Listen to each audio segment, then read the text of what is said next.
सभी दर्शकों को नमस्कार और नव वर्ष की हार्दिक शुभकामनाएं। वृश्चिक राशि के जातकों के लिए गोचर में इस समय शनि तृतीय भाव में चल रहा है, जो कि अति शुभ स्थिति में है, फेवरेबल है। जिन बच्चों के जन्म के समय चंद्रमा वृश्चिक राशि में स्थित होगा, उन सबकी वास्तविक जन्म राशि वृश्चिक है, जिसे इंग्लिश में स्कॉर्पियो कहते हैं। गोचर में इस समय गुरु की स्थिति तृतीय भाव में अशुभ है। ये स्थिति 20 नवंबर से 5 अप्रैल तक है। गुरु की स्थिति जब जन्म राशि से तीसरे भाव में होती है तो ये स्थिति अप्रिय होती है।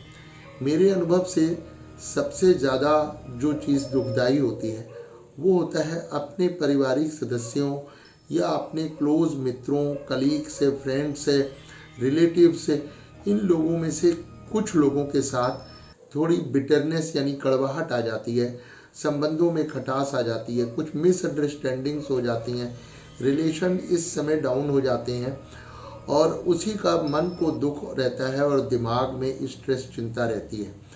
तो इस समय वृश्चिक राशि के लोगों को सबसे ज़्यादा रिलेशंस को ऑनर करना चाहिए और एक दूसरे के साथ प्यार भरे संबंध अच्छे रखने चाहिए।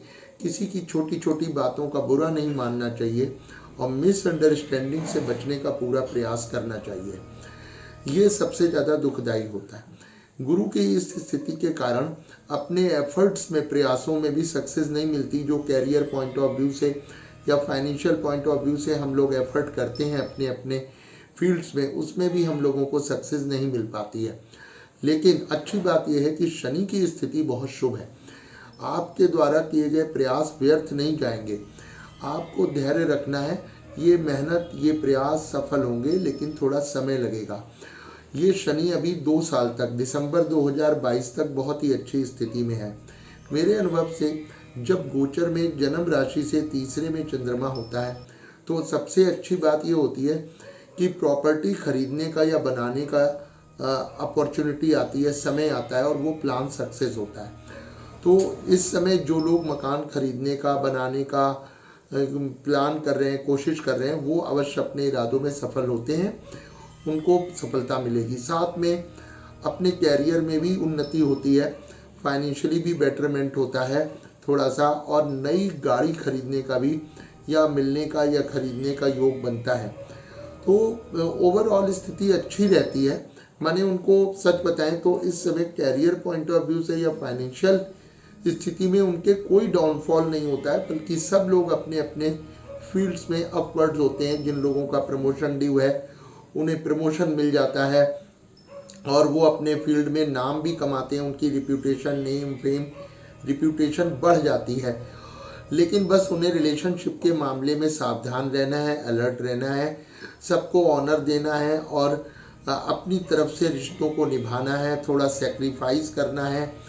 इस तरह को करने से दूसरे की गलतियों को इग्नोर करना चाहिए और सबके साथ में अच्छे रिलेशन रखने का, बनाने का संकल्प लेना चाहिए, दृढ़ संकल्प। क्योंकि मानसिक सुख शांति ही सबसे ज़्यादा इम्पोर्टेंट चीज़ है हेल्थ के बाद। अपनी हेल्थ के लिए भी सभी को पूरा सजग रहना चाहिए। तो वृश्चिक राशि के लोगों के लिए इस समय लगन में केतु चल रहा है और सप्तम भाव में राहु चल रहा है। तो ये उनके हेल्थ पॉइंट ऑफ व्यू से सो है, मतलब थोड़ी बहुत प्रॉब्लम्स आएंगी, लेकिन कोई मेजर प्रॉब्लम मुझे नहीं दिख रही है। पर अपनी हेल्थ के बारे में, और specially as you all of you know कि कोविड टाइम में हम सभी को स्पेशल प्रिकॉशन लेने हैं, प्रैक्टिकल रहना है। थोड़ी सी प्रॉब्लम होने पे भी डॉक्टर को कंसल्ट करना है और किसी भी तरह से अपने आप को केयरलेसनेस नहीं करनी है। अपनी हेल्थ, अपनी खुद की और अपने फैमिली मेम्बर्स की, सभी की, विशेषकर बुजुर्ग की, जो भी घर में एल्डर्स हैं, उन सब का केयर करना है और हम लोगों को हेल्थ के बारे में पूरी तरह कॉन्शियस रहना है।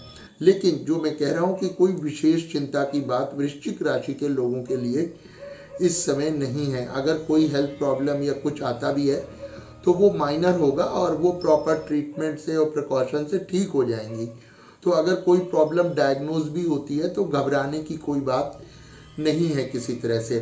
अब मैं आपको कुछ छोटे से उपाय बताता हूं जिनको करने से आप अपने नव वर्ष को और बेहतर बना सकते हैं। सबसे पहला उपाय तो यह है कि आप गुरु मंत्र का अधिकतम जप करिए, बृहस्पति ग्रह का मंत्र का, ओम ऐं बृहस्पतिये नमः। इस मंत्र को आप जितना ज़्यादा हो सके अपना काम करते करते फ्री टाइम में जपते रहिए। जो लोग व्रत रख सकते हैं, कैपेबल हैं, कैपेसिटी है, उनको हेल्थ और एज अलाउ करती है, तो उन्हें विधि पूर्वक बृहस्पति ग्रह का व्रत रखना चाहिए। विधि जो लोग इंटरेस्टेड हैं वो अलग से संपर्क करके पूछ सकते हैं, पता कर सकते हैं कि इसकी व्रत की सही विधि क्या होती है, तो वो मैं अलग से सेपरेटली इंडिविजुअली बताऊंगा।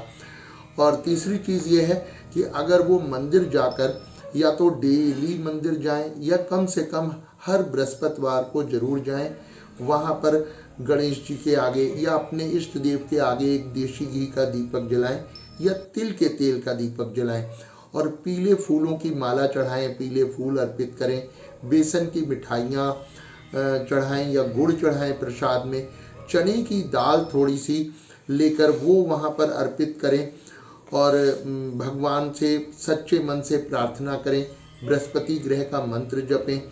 तो इस तरह उनको रेगुलर करते रहना चाहिए और ये उनको पूरे साल करते रहना चाहिए, क्योंकि बृहस्पति की स्थिति भले ही कुछ दिनों के लिए मकर और कुंभ राशि में रहेगी, दोनों राशियों में रहेगी, लेकिन वो दोनों स्थितियों में अप्रिय है वृश्चिक राशि के लोगों के लिए।